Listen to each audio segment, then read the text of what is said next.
Hello, my loves. Welcome to another episode of the Unbound Soul podcast, where we gather incredible guests from all over to talk about personal stories of overcoming subconscious patterns and conditioning and coming home to their true self.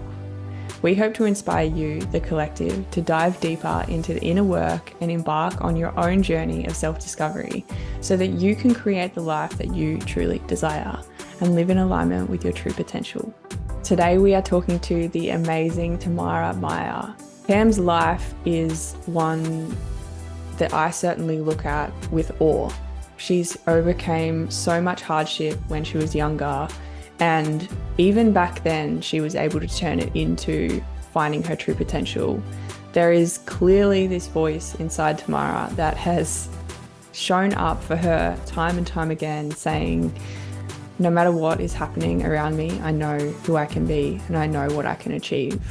So throughout her childhood, throughout her teenage years, and into her adulthood, she has overcome obstacle after obstacle and rose above to now create what I would say in this chapter of her life right now is her dream life. She is coaching kings and queens to build a life of wealth and freedom online through their businesses. She's witnessed so much success in her clients, which has given her the solidification of her belief that her purpose in life is to help others achieve their goals and to step into their true potential. This woman inspires me every day to become more of myself, to show up in an authentic and true way as who I am is the best version of me. And so without further ado, let's please welcome our amazing guest, Tamara Meyer.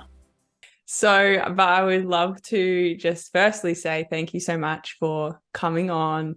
Thanks for being here. And it's really special to me actually to see how our friendship has gone from where it was to kind of traveling through a lot together and then coming out the side to where we are now. Both kind of haven't touched base in a while, but now we're back here chatting again. So it's really exciting to have you on my podcast as a guest. That's a beautiful thing for me to experience. So thank you so much for being here, Tam. I looked at you and I'm like, God, have we been through some shit? But yeah, um, oh man, what a ride it's been. And it's nice and thank you, babe. I'm honored to be here. It's beautiful to share this space with you. And we began in an amazing journey together in a container. We've come out of it, worked through some stuff, and here we are again. Mm-hmm. I have a really cool feeling next year you're just going to go, pfft. I mean, you went this year, but you're going even further next year. Do you feel that?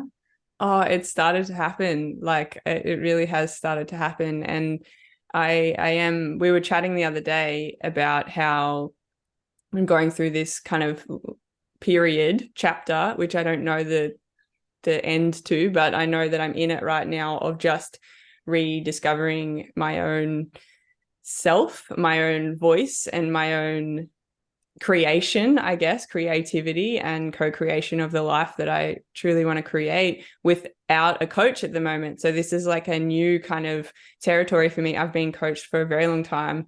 We'll get to your side of what coaching is for you as we go through this chat, but I'm really proud of the little boom that I'm experiencing right now that's come through the fruition of everything I've learned through being coached, but then also just by being with myself right now. So yeah, that I do feel that it's going to continue, and I feel like it's already kind of started. So I appreciate you seeing that and seeing me. That's really cool. Deserve it, honey buns. You deserve it. Thank you. I'd love to hear about, starting with, just tell us, I know your story quite a bit, but I feel like there's parts that when people ask you this question, there's new iterations, there's new little ways and pathways that we go depending on who we're talking to. I'd love for you to tell us, myself and our listeners, your story. I love you. Yeah, I always love sharing my story because you're right, new bits come in. And I find as we navigate through new themes of involvement, lessons, challenges, I always look back to that little girl when I was younger. And I'm always there, okay, this is connecting the dots. This is awesome. I get to share this with you guys. I always say to anyone listening in a story that my life felt like a gypsy life. It was very traumatic growing up. I was born in Germany. My mum is this Brazilian, beautiful lady. And my dad was, a very assertive German father. And growing up for us, we were constantly in and out of homes because of my dad's gambling addiction. Prior to his addiction, which is quite interesting that I bring up quite a lot, he was in the military as a German captain. He was ranked quite high. And before I was born, he'd made a promise to himself when he was at the pokies betting on something that if he won, he would stop gambling. And he gambled on my birthday date. I think I was actually born, now that I think of it. No. Yeah, so the day I was born, he needed money. And I remember he was gambling at that point in time, and he made a promise that he would stop gambling if he had won money. And sure enough, he still continued to gamble across, obviously, us growing up as well. So it's something I'll bring forward that again a little bit later, because it's a money piece that I remember I have been doing myself. But yeah, we moved to Australia when I was 4, and that was pretty intense. I don't remember it really being smooth, but I remember at school, I was 8 years old, and a teacher came up to myself and my mum and my dad when we had a parent-teacher interview. And she said that Tamara's got potential, she could be really amazing at things, but she struggles to read, write, and speak. And sure enough, that made sense. My mum is from Brazil. She spoke to me in German. I speak German as well. And then obviously Portuguese was my second language. And moving to Australia, my mum had to learn a third language, which I had to as well. And so across the road from our house, we were living in Tilapia in Sydney. For those of you who don't know, there was this really little drama school, and my mum couldn't afford obviously paying the tuition fees, but she looked after the owner's cat and also sewed dance costumes and acting costumes for the studio, because it was also connected with a dance studio. Yeah. So she put me into acting class, and that's kind of where my, I guess, entrepreneur journey began. I was like, I want to be famous. I want to be an actor. I wanted to be like Nicole Kidman. And so over time growing up, what I thought was my dream and my purpose was to be on stage. But over time, I realized that through every little hurdle that I went through, I started to see that those stories and connecting the dots of hardships became even more greater than I ever realized. But my biggest pinnacle moment I always bring up is obviously when I was 12 years old. I was coming home from school. This is school number 5. So I went to 6 different schools. And as I was coming home, my brother was with me. My mum went to open the keys of the house and we couldn't get in. Sure enough, she called my father, and he had said to my mum, we've been locked out of the house. He hasn't been paying the bills for 2 years. We didn't know this. And so the next day, the sheriff came over, took our possessions, took everything in the house, from furniture, bed, like you could possibly think of. And we were then forced to live in a caravan park. And I talk about showing up. And this is why I'm so big on showing up, because I felt like my whole life I had to show up and persevere and, really just be this beacon of hope for not only my family, but for myself. And I realized over time, that dream of being famous became that I always wanted to help people. Growing up, for me, the way I thought I was helping people was always telling people just to follow your dreams, believe and you can achieve anything. But behind closed doors, I was this little girl, addicted to steel knocks, taking Duromine. I'd veered into the dance professional world and acting world. And I had this big facade because, deep down, it was really this quite sad, broken. I mean, no one's ever broken, but I felt like I was just no one. But acting and dancing became sort of a way for me to express and, share emotions that I never got to.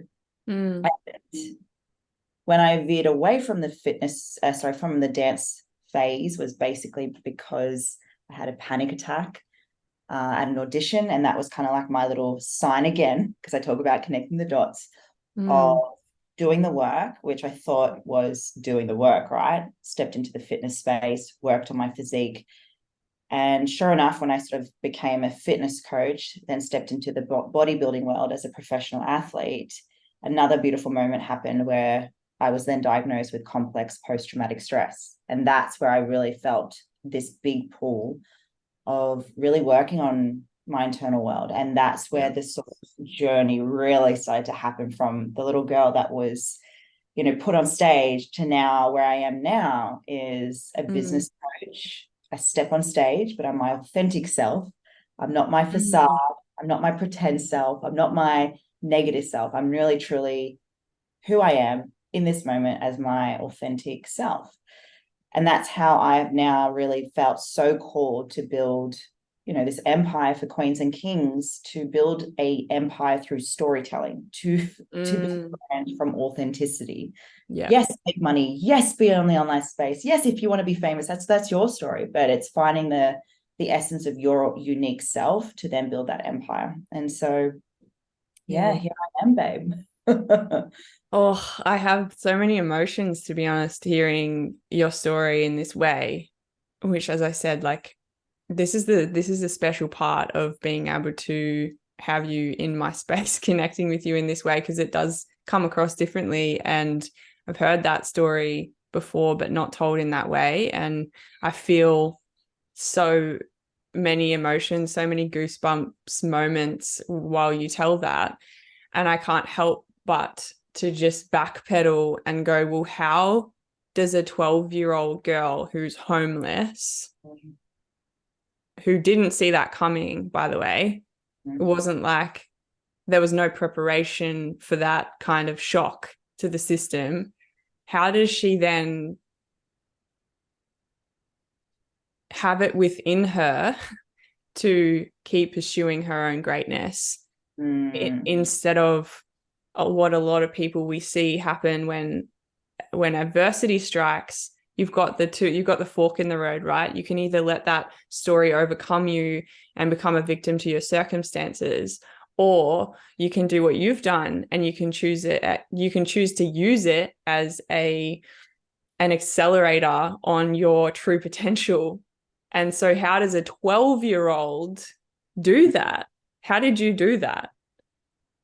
It's funny. I still ask myself that question as well, because my mum used to always say to me, like, I was always so strong because of what we went through. There were so many other parts just before that big moment where it was just one of those things that I always just had this, I just want to say, like, I just always wanted to help people because I think I needed to help myself even more. And so it was almost like every day I got to decide how I wanted to be for, my mum mainly, and also because I loved going to school. I loved speaking to people. I went through so many different traverses and schools, I was able to adapt quite quickly. And I think that was a really big strength of mine. And I think when I was 12 years old and that scenario happened, I even remember running to the owner's house because I knew where they lived. And I was like running, and I'm like, I don't know what I'm doing right now, but I'm going to go to their house and, knock on their door. And sure enough, like, it was the wife and kids. And they were like, what's this kid doing here?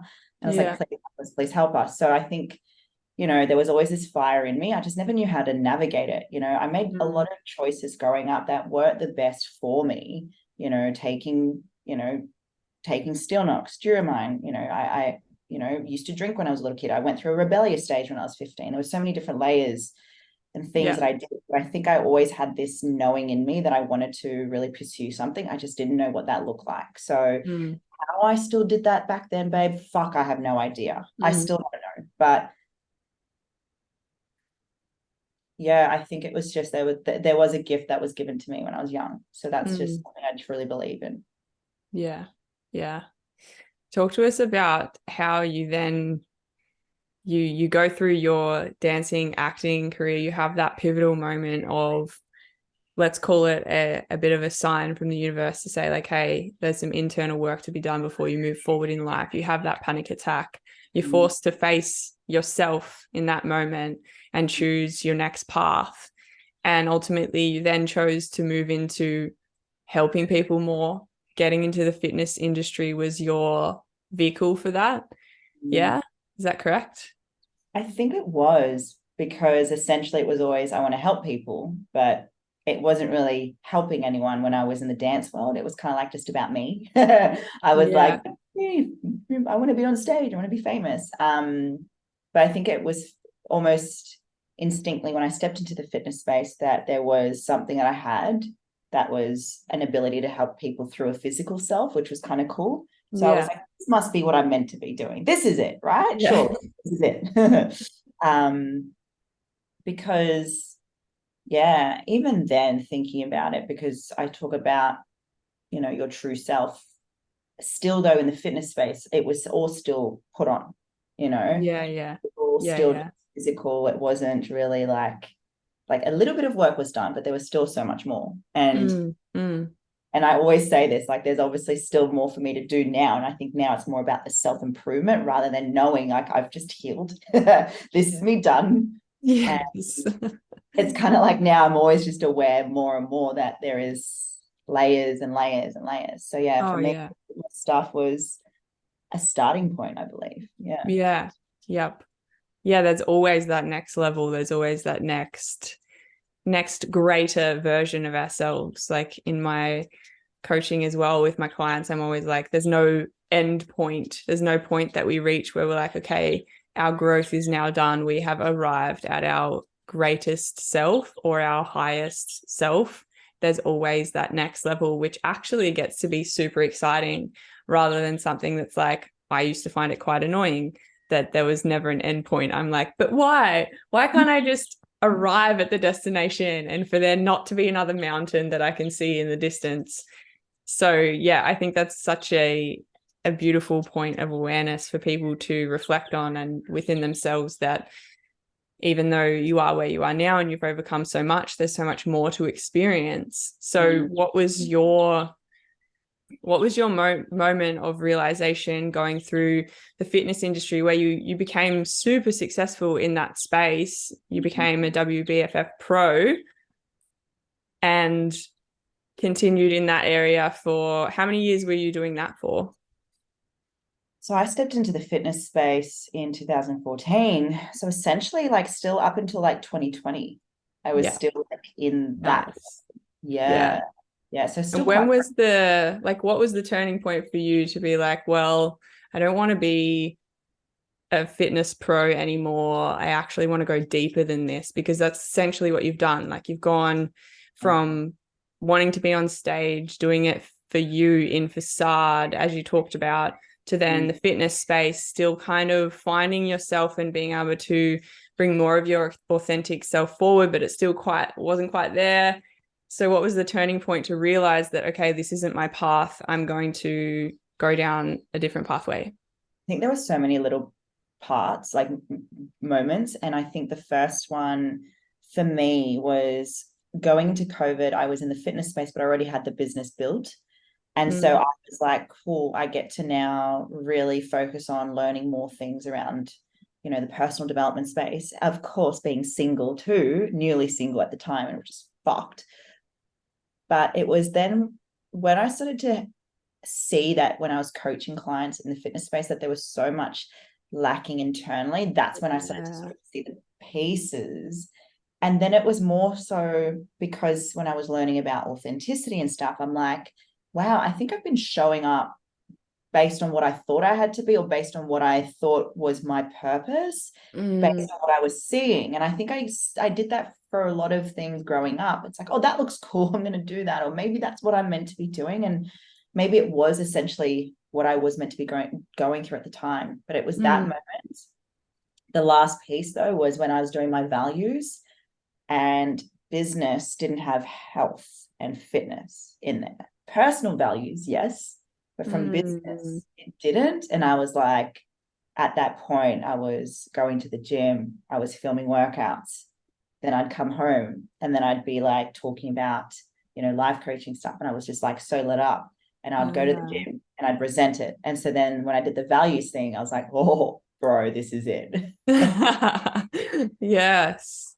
So that was pretty cool, but it was also quite scary because there was also this huge identity thing I had with Yeah. some things, and that was really scary. A lot of people just go, but you just changed, you just did it. And I'm like, it actually felt like it was this journey that took time that I had to kind of like slowly go through, which was kind of cool because I was sharing with the audience the transition and the process of it at the same time I was doing it with myself. Yeah. So Yep. yeah, that was probably the moment for me, babe. Yeah. I love that so much. I love it. It's like this realization that you can't just work on the physical. You can't just work on the taking action and the doing and the getting healthy physically or getting strong physically or even your diet. Like you can't just work on these things in order to live fully. Like this concept of stepping into your true authentic self is a holistic concept. It's the full circle, it's the whole pie. It's not just that one slice. And so yeah, that realization from an internal perspective and then that what it created in your life from that. And just to note too that you had to actually do some self-reflection, you had to do some internal or some stillness. You sat down with yourself and you asked yourself, what do I actually value? And that's a really cool point because a lot of people talk about in the personal development world, a lot of people talk about getting clear on your values. It's like, what does that actually even mean? And what does it look like? And what do we do with that? And it sounds like for you, that was a process that was so essential. And so maybe even that sheds light for people who are considering like sitting down with yourselves, but putting it off. It's so much easier sometimes to put it off because then you don't have to change anything. Whereas, yeah, the awareness that you get is so worth it for the long-term fulfillment that you build along the way. I And you wish they start to taught that understand at yourself. school. Right? Like, where was the values sheet when I was 12? Yeah. No, you're right. And everything happens to us at perfect divine timing. So yeah, I think I think it's also good to do it every couple of months, every couple of years, especially when you're feeling like you're evolving or transitioning or part of you is dying because a new birth is coming in. It's kind of, you know, Yeah, a lot of that is happening with you and I right now. It's like, okay, where totally. am I going right now? So Yeah. And that's such a good point, even when you mentioned around your identity shifting and how it took a little bit of time for you to integrate that change. And a similar thing that I went through when I retired from professional cycling at the end of 2020. And I didn't even realize until probably 3 to 6 months ago that I actually had to heal my relationship with cycling. I was totally in avoidance of that for a really long time. And I was almost on this high horse, like, nah, it didn't even affect me. Like I really just, it was time for me to leave the sport and I'm fine. And like, I didn't realize that I was totally dissociating with the fact that I am an ex-professional athlete.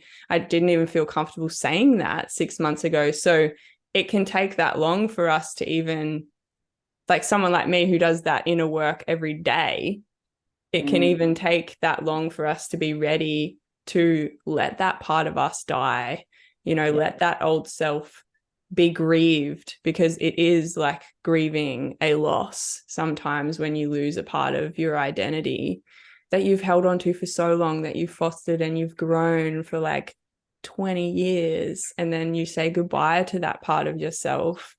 But what it does, as you know, is it opens up this whole new space in your body, mind, soul for your next evolution. And it's like you're planting the seeds for something else to flourish and for you to become more yourself. So when that happened for you, when you said goodbye to that part of yourself, what flourished? What came out the other side?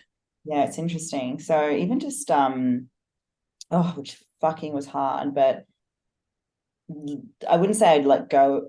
It wasn't like a big finale goodbye with the foundation I was with, but just basically detaching myself from that, because I felt if I didn't have that, who was I then after that? Like that's what I was recognized at. But I think when I did detach and let go of that world and supplement sponsorships and all the things I thought I needed to be who I really needed to become, you know, sort of that validation of, well, if I have all these things, you know, then I'm successful. But it was actually removing all of that and just being me in this moment to then allow more amazing opportunities come in, you know, stepping into the business world, building my podcast, you know, now being awarded 40 under 40 awards. Like for me, I was like, did not expect that, because for so long I used to look for other brands to leverage. Whereas now it's like I'm the brand, and that gets to be my business to support, that people are now leveraging my company, which I was like, fuck, I didn't realize. Wow, cool. This is amazing. Can you tell I still haven't processed all this? You're still feeling the celebration of this as we speak, which is awesome. I love it. Yeah, I'm like, oh, holy fuck. Bask in it. It's amazing, babe, because I think there was a lot of still the certainty of being seen as a business mentor was really took me a good solid a year, I feel. And when I guess I wish it was like a big sort of genie moment where it just happened. Just like, ta-da, wish is your command. Like, but no, it's been a slow thing, just like kind of transitioning out of the fitness. And now the certainty piece has really landed. And it's obviously now where I get to see a lot more coming from that. And I think it really would resonate with yourself and a lot of listeners too. You know, it's that not good enough feeling, or am I worthy of this? Will I be successful? Came up a bit. Yeah. And I feel now like this is where I'm meant to be. So. Oh, I love that. Yes.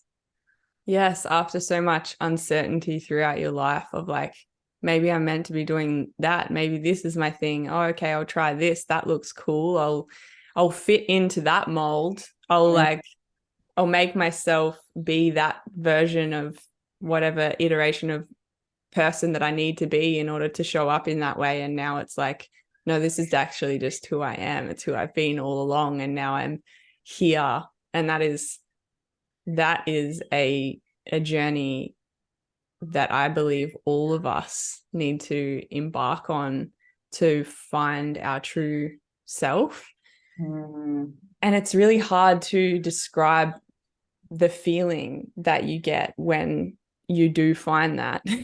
And the like, you want me to try? Yeah, I would love you to. One of my questions here is, how do you know that you are being your authentic self? For someone out there that doesn't even really know what true self or authentic self means, how does someone know that they are being that?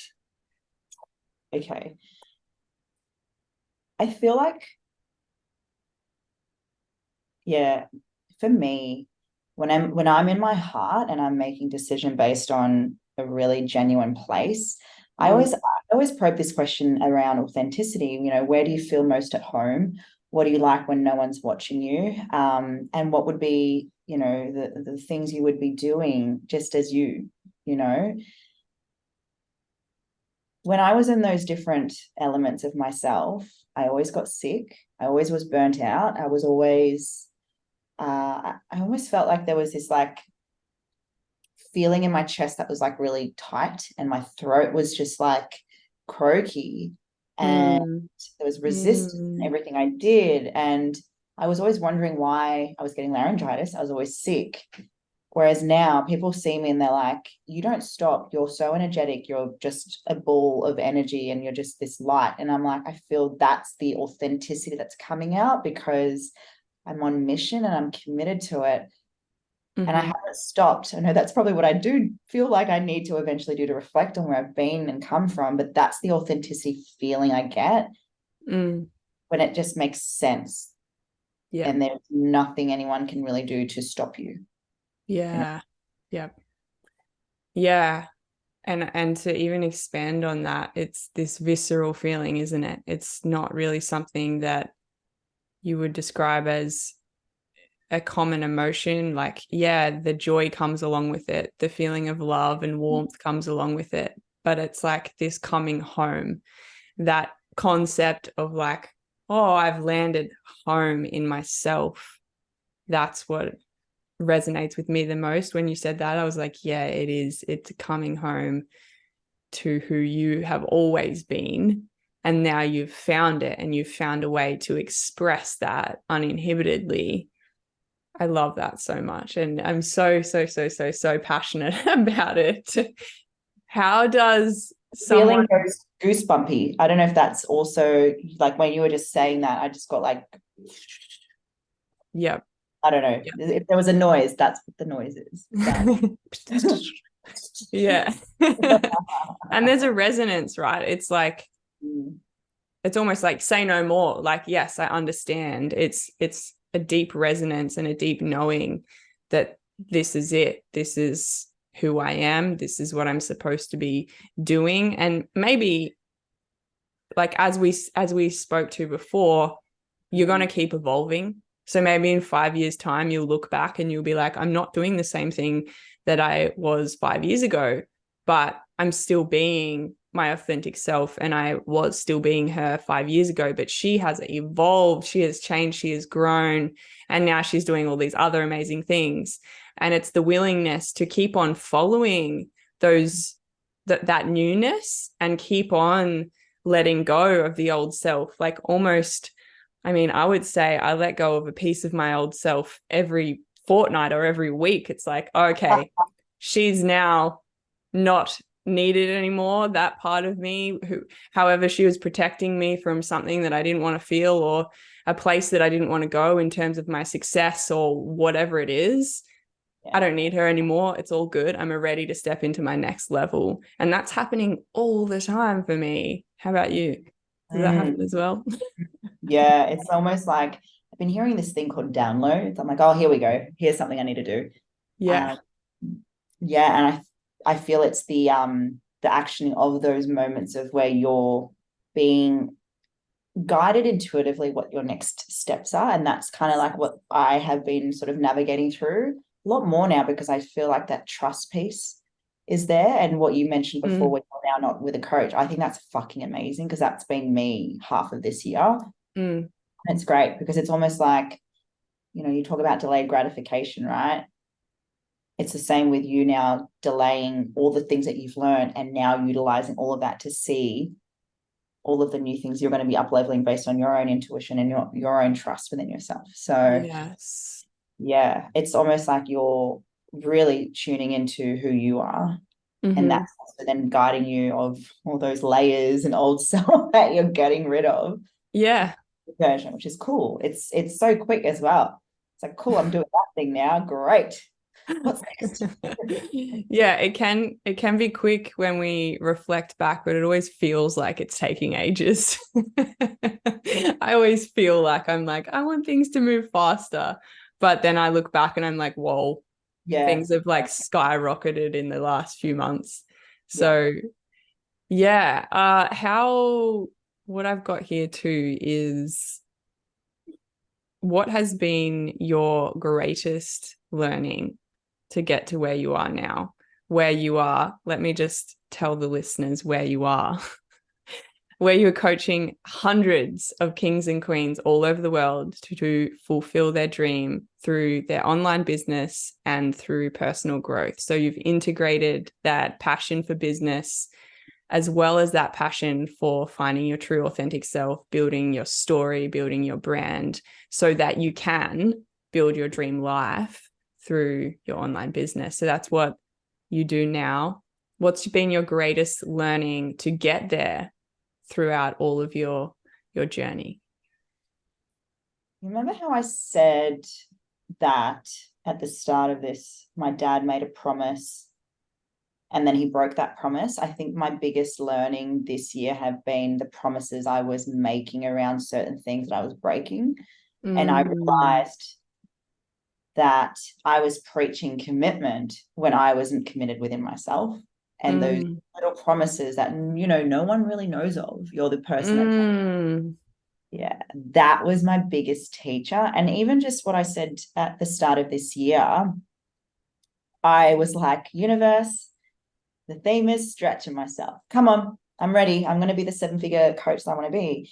And Mm-hmm. the universe was like, all right, I'm going to bring all of this stuff to you that you need to work on. And I was like, whoa, no, fuck off. That's not what I want to do. And it's like dodging it and all this stuff. And then it just landed for me because I was really at this, like, it felt like rock bottom. And this year alone was just like navigating through a lot of new things that I hadn't worked on. And I was like, you know what? All right, this is what I need to do. I need to commit to me and keep my promise.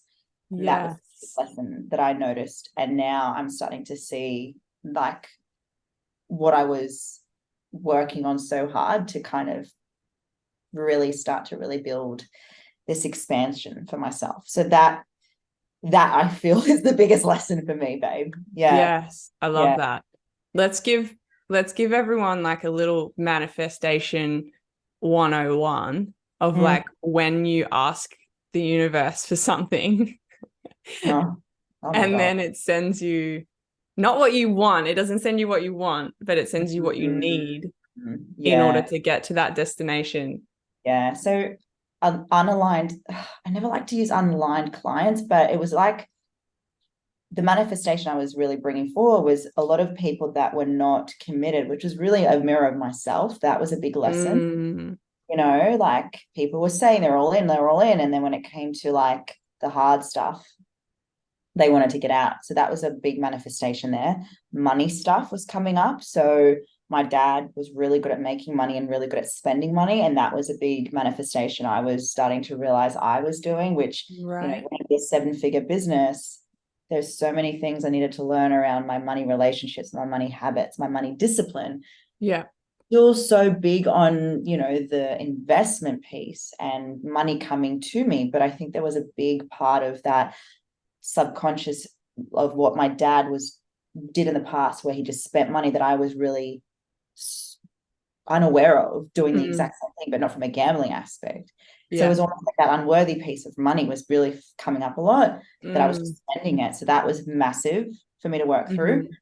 mm-hmm. And then that certainty piece I spoke to you about, it was not knowing what my voice was big. So I realized in order for me to be this version of myself and be authentic, I was having to obviously find my voice again. And I still didn't know what that was for a really long time. And that was coming up a lot Yeah. until recently, where I was just like, wow, you do not need to pretend you're fully healed. You do not need to come online pretending Yeah.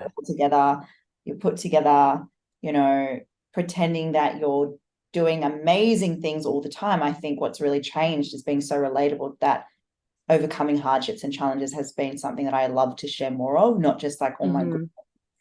God. So yeah, they're the things from Manifestation 101. I could write a book on this, but it's Yeah. yeah. Yeah, I think it's just realizing for the people listening that when you see someone who's incredibly successful in what they're doing now, there's been this whole story behind it of how you've got there, Yeah. and you are still continuing to work through the things that are holding you back from being your greatest self. Like that is an ever evolving project of personal development that we're all going through, no matter what level that we're at. There's always a new layer. And like I said earlier, that doesn't have to be something that overwhelms you, but something that excites you. Like, oh my gosh, I get to peel back this new layer and reveal more of who I've always been, more and more and more and more, which is so exciting to me. And that, for everyone listening, is manifestation, is attracting exactly what you need in order to get to where you desire to go. A lot of people think, oh, I'm going to manifest my dream life just by visualizing it in my mind. And then when they hit a roadblock, they're like, oh, I'm not doing it right, or there's something wrong with me. It's like, no, that roadblock is exactly what you need right now, because it's showing you, it's leading you to your destination. It's showing you what you need to overcome, whether that's self-doubt or money stories or relationship struggles or whatever it is. That's what you need to overcome in order to get to where you want to go. So I feel like that's something that a lot of people don't understand about the concept of manifestation, which I feel like is just a beautiful little side note that we've given everyone today. Oh, we'll probably need a second episode on just that alone. Yeah, right. You're right, babe. It's literally what you need in order for you to become exactly what you're asking for, right? Yeah. Mm-hmm. What do you feel like sets in the work that you do and all of the amazing kings and queens that you coach, or should I say queens and kings, all of the amazing queens and kings that you coach in your Queendom, the Queendom mentorship? Is that what I'm getting right? No, Keys to the Queendom. Keys to the Queendom's the podcast. That's the podcast. Yeah, Queendom is the mastermind. Yeah. Sorry. There we No, go. that's okay. So many queens. So many queens. What do you feel like sets those really successful business owners apart from the ones that maybe don't get as much growth, or they're not quite hitting the mark, they're not quite getting to where they want to go? What sets them apart? Yeah. I feel like it's the it's the discipline, it's the skill set, but also like they're willing to do the work internally as well. And I used to resent saying this for a while because I was like, fuck doing the internal work. I'm so over it right now. I just want the strategy. So that's a big thing, that they know that it's not just business, it's not just strategy. There's so much more to this world. And I feel like when they understand that it's a marathon race, not a sprint, that becomes also like a permission slip.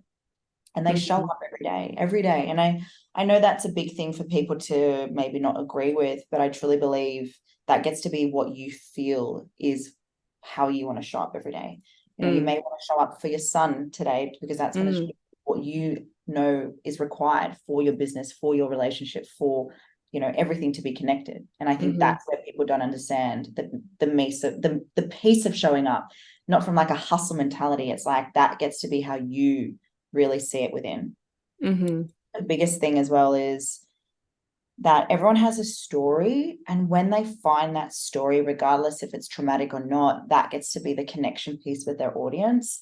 And removing this like icky way of selling these days, I think, has been huge. If you're your authentic self, and you're really focusing on the connection piece and building that brand awareness, you're attracting your type of people. You don't need to go, do you want to go into the pain and pleasure? Like, free commitment, let's go, right? And I think that's where people really set themselves apart. Oh my gosh.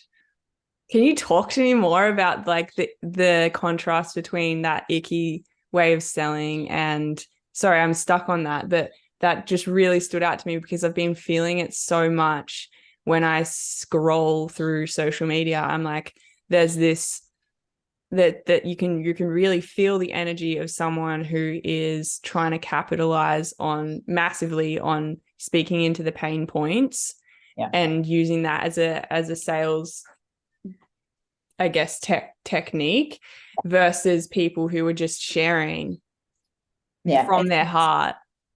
It's massive. And I understand it too, because naturally I believe sharing the pain points, but also the desired outcome from a place of what you've gone through, because we are the niche. That's the thing, we are the niche, and people are always like, how do I niche down? I'm like, go back to what you were doing 2 years ago. What were your struggles and fears and frustrations, right? But it gets to be in a way that you share it from this is the thing. A lot of people go into, you need to do this to get results, right? Yes. Then work with me and I'll get you there. Grow. Whereas I really like to go, this is what I've done. This is what's worked for me, and I would love to support you with this if this resonates with you. It's so different, right? And I always pull out my own stuff because I think it's so much more better, because it's authentic and you're owning your shit too. You're taking responsibility, but then that's where you can connect the relevant piece with your consumers, right? Because our ideal client are younger versions of us, right? Yes. I used to do the whole I never said I used to be scripted, but I think I was without realizing it. And I think it's really important. The more certain you are, like my conversion, like my closing rate now is like 90% plus. Like actually Jordan says, I want to be nice. But it's only because now I feel there is certainty. I know what I'm here to do. and I don't need to sell, because it's like, this is what I get to do with you. Are you in or not? And if you're not, there's detachment. Cool. Amazing. I think I just went on a rant there. I love this stuff, you know? Yeah, I know. It's like, it's your topic. It's your absolute wheelhouse, talking about these sorts of nitty-gritties of being in business, and how we show up really matters, right? It's no longer, I feel like we've evolved as a collective, say through social media marketing, from like, there's so much selling out there now that people just want to see authentic people. They're like, we want to see who you really are. And then maybe I'll think about you guiding me through my next chapter of life. Whereas if you're seeing someone who you can feel energetically is not showing up as their true self, then you're just automatically going to be kind of repelled from that, unless there's some sort of codependent dynamic going on where you're attracted to them for some other reason. But yeah, I really, really love that. And I have been noticing it more and more in social media as something that I'm drawn to. I'm drawn to that real, authentic people just being their true self. And I'm just noticing that. It's really interesting. The other piece that you spoke to when talking about what sets people apart is their discipline and their resilience. Yet that doesn't always have to look like hustle grind. It can look like the discipline or the dedication to listening to your intuition and letting that guide you. So yeah, talk to us about how you coach people to find that inner voice or that intuition that they can tap into, and they can guide themselves in a way of like, what do you need, rather than me telling you what you need all the time. So my experience from that was, I was coached in a way where what they said was the way it was. And I have learned over time through neurolinguistic programming and provoking questions, or quality questions, I like to say, that I always begin with the truth to my clients. You know, I will bring things forward, but I want to find out if it feels intuitively right for you. And maybe that's where I get to then navigate to support them, because I want them to have the power to make decisions themselves, because I've been in a position where I wasn't able to make decisions for myself. Take full responsibility for it though. Like, that was my journey, and I'm so glad I went through it. But it's being able to recognize that they can make those decisions too. And I just bring out the things that I feel might be what's going to help them get there. Yes.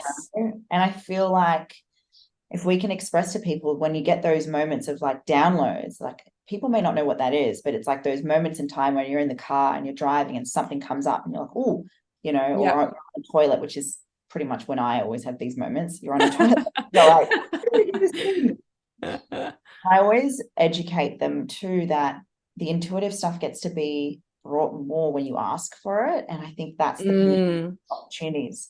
So for me, every day now, I speak to myself, to the universe all the time, because sometimes I'm stuck on things and I need guidance for that. And whether it's an intuitive thing or if it's a sign or something like that, that gets to be an opportunity that I get to navigate every day. And everyone, when they put energy into it, everything's energy, right? So yeah, that's what I feel has been a massive discipline for them. It's like, not just the discipline in business and strategy and healing. It's like the discipline in your relationships, you know, the discipline with your health, the discipline with conversation, speaking truth, the discipline you have with your higher power that you can access, right? Yeah. I love that so much. It's the curiosity to actually ask yourself for that guidance. Like, ask yourself or the universe or whatever you resonate with, to ask, hey, I'm feeling stuck here. What is here for me to lean into, or what is here for me to let go of? Or I just experienced a really shit moment or a challenging moment. What's the lesson in this? What am I being shown? You know, I really encourage my clients to do that as well, that introspective self-reflection, intuitive listening work, because yeah, that is the difference between being the guide and then, or being someone who kind of creates this dynamic where the client's always asking you for the answer, and then they feel like they can never do it on their own. And then when it comes time to fly the nest, it's like this big scary moment versus this liberating moment of like, oh my God, I've reached a point where I can do this on my own. How exciting.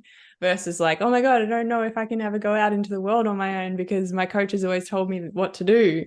So I really love that. Yeah, that way of guiding people and of helping people. And I think that's also come from, you know, personal experience of going through the opposite, where you have kind of been, oh, we've got Tam's cat saying hello. I forgot the disclaimers. I swear, and there's cats. Yeah, where you and I have both been in an environment where that inner voice was kind of stifled a little bit. So it's beautiful that we're both out the other side of that, and we've found our own voice, and we're teaching other people to do the same. That's really, really, really special. Yes, we found our voices. You sing too. I don't sing, but you can sing, right? I dabble, yeah. You can't. I used to sing. I had to when I was in the dance world, singing, dance. My poor singing teacher. You might have something wrong with your voice. When I got it checked out, no, just wasn't made to sing. All right, we'll stick to that singing in the shower then, or the karaoke nights. Yes, with my wife. Beautiful. This has been an amazing conversation, taken in so many directions that I think will be beneficial to a lot of people to tune in and listen to your story. And if you guys want to learn more about Tamara, she's on Instagram and your website. They're the best places to find you. And I'll share that. And YouTube. I'll share those in the show notes as well at the coming of this episode. So thank you so much, beautiful. Is there anything else that you want to share to the listeners? My biggest thing right now is playing big. And I want to really encourage everyone that if you've ever been dimmed with your voice, or you're too much, or you've been told to tone it down or go for the safer option in life, or you're too much, this is your calling to really step into your true self, your authentic self, to fucking play big, queens. You all deserve it. I love that so much. And this will be released in January, so it will be like that fire of a new year, 2024. We're here to play big.